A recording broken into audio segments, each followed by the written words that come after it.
Assalamualaikum warahmatullahi wabarakatuh. Perkenalkan nama saya Wiwin Kurnia Putri, NIM 1914080009. Saya dari jurusan Tadris IPA Fisika, UIN Imam Bonjol Padang. Baiklah, pada video kali ini saya akan menjelaskan materi tentang biotermal, di mana video ini dibuat untuk memenuhi tugas mata kuliah biofisika yang diampu oleh Ibu Nur Hasnah MSI. Baik, untuk yang pertama yaitu pengertian biotermal. Biotermal atau suhu dan termometer berasal dari kata bio, artinya makhluk hidup, sedangkan termal adalah suhu. Suhu adalah besaran yang menyatakan derajat panas dingin suatu benda. Jadi, biotermal adalah panas yang dihasilkan dari makhluk hidup. Alat yang digunakan untuk mengukur suhu disebut dengan termometer. Dalam kehidupan sehari-hari, masyarakat dalam mengukur suhu cenderung menggunakan indera peraba, yaitu kulit. Namun hasilnya juga tidak akan sevalid menggunakan alat ukur yang memenuhi standar internasional, yaitu termometer. Kemudian yang kedua yaitu metabolisme. Metabolisme merupakan sejumlah reaksi kimia yang terjadi dalam setiap organisme hidup. Metabolisme menyesuaikan energi untuk proses vital dan membentuk energi baru.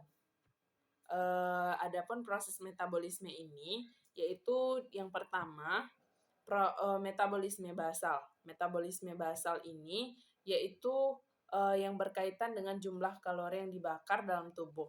Energi ini sebagai modal tenaga untuk melakukan aktivitas sehari-hari. Metabolisme ini terjadi ketika tubuh mampu menjaga organ penting agar tetap berfungsi dengan baik. Kemudian yaitu faktor-faktor yang mempengaruhi metabolisme. Yang pertama yaitu jenis kelamin. Yang kedua yaitu usia, yang ketiga keturunan, yang keempat berat badan. Yang selanjutnya yaitu cara untuk meningkatkan metabolisme tubuh. Yang pertama, memperbanyak mengkonsumsi protein, cairan tubuh yang cukup. Yang ketiga, melakukan olahraga teratur. Yang keempat, sering mengkonsumsi makanan yang bergizi. Yang kelima, mengkonsumsi teh hijau. Yang keenam, istirahat yang cukup. Yang ketujuh, mengkonsumsi vitamin B. Poin yang selanjutnya yaitu menguraikan hukum 1 termodinamika dalam sistem biologi. Adapun hukum termodinamika adalah prinsip pemersatu biologi yang penting. Prinsip-prinsip ini mengatur proses kimiawi atau metabolisme di semua organisme biologis.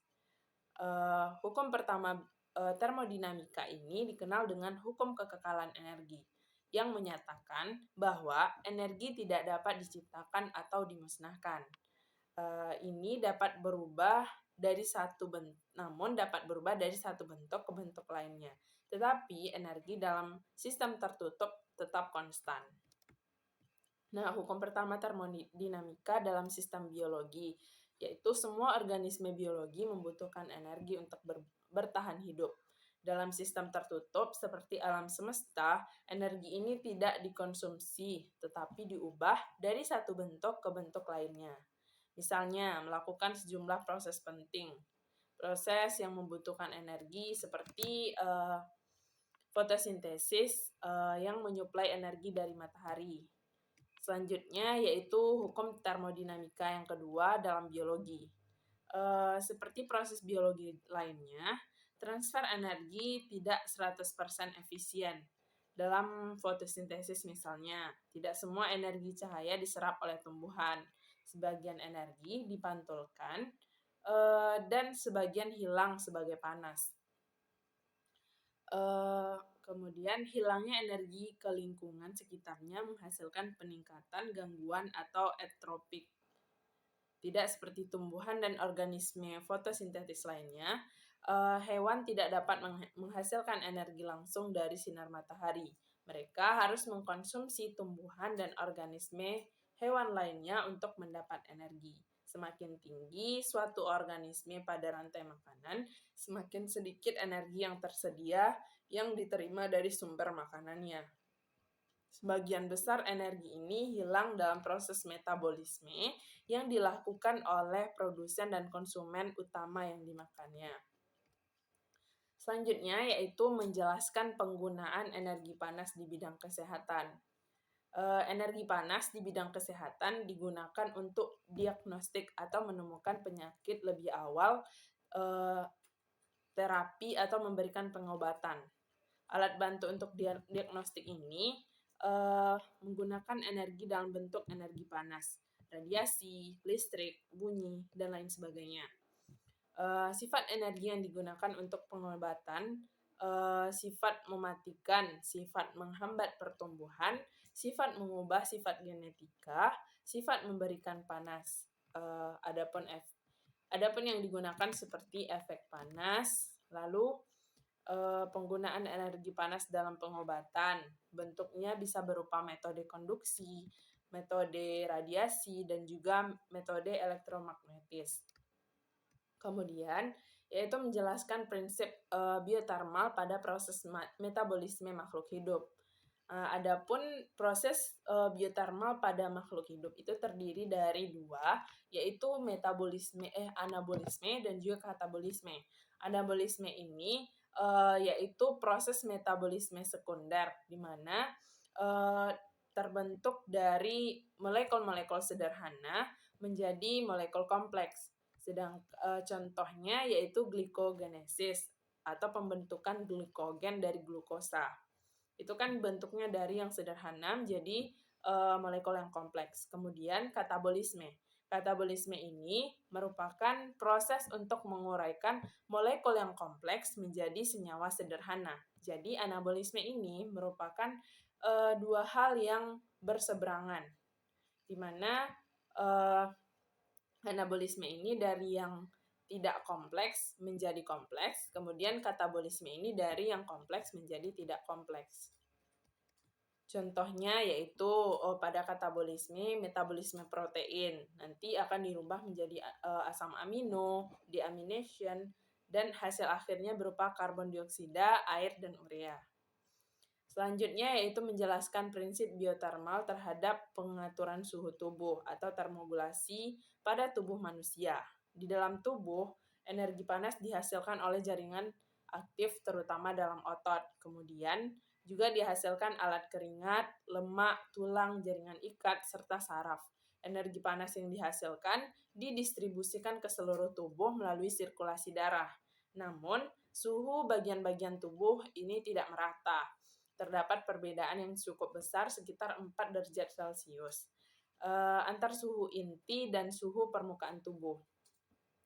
Sistem termogulasi tubuh harus dapat mencapai 2 gradien suhu yang sesuai, di mana antara suhu inti dan suhu permukaan, dan juga antara suhu permukaan dengan suhu lingkungan.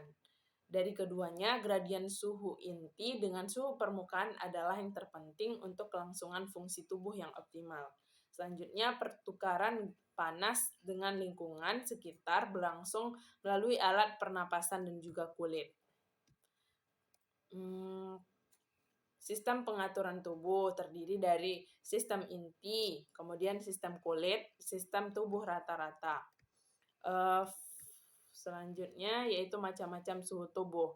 Hipotermi kurang dari 36 derajat Celcius, normal biasanya 36 sampai 37,5 derajat Celcius, febris atau suhu tubuh antara sekitar 37,5 sampai 40 derajat Celcius.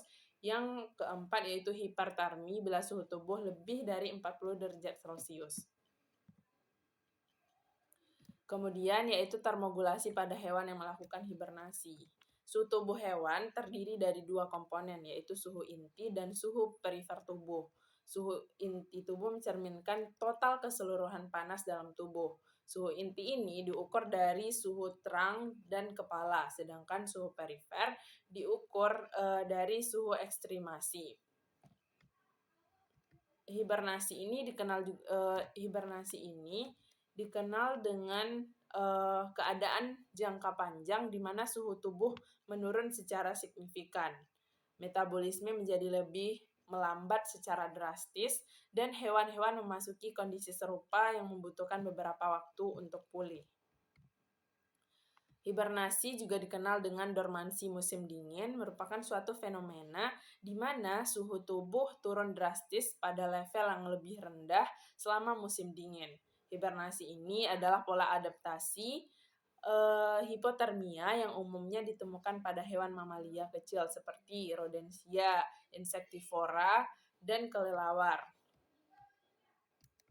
Hibernasi dimulai dari fase lemah dan diikuti dengan periode dormansi. Selama periode dormansi, hewan bangun sejenak. Hewan yang berhibernasi terjaga dari tidur musim dinginnya beberapa kali, dan periode bangun tersebut dapat berlangsung selama beberapa jam hingga beberapa hari.